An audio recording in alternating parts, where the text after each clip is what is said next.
The agents of change, to put it paradoxically, or ironically at least, is state failure. That's the agent of change. The agent of change is South Africa's very effective private sector. That's the agent of change.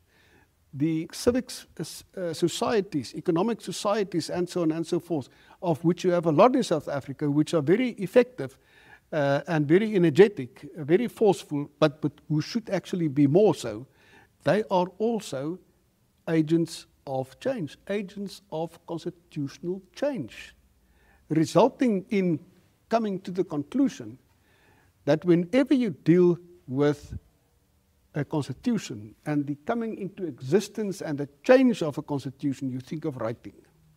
But that is not so. At a constitutional assembly or a CODESA type meeting. A CODESA type of thing. No. And I've tried to explain that on many occasions, but unsuccessfully. Perhaps I don't explain well.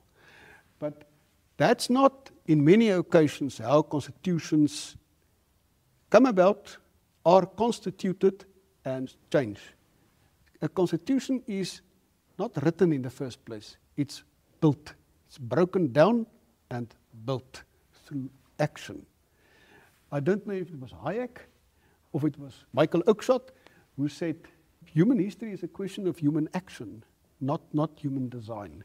That's very important. That's very applicable within this context.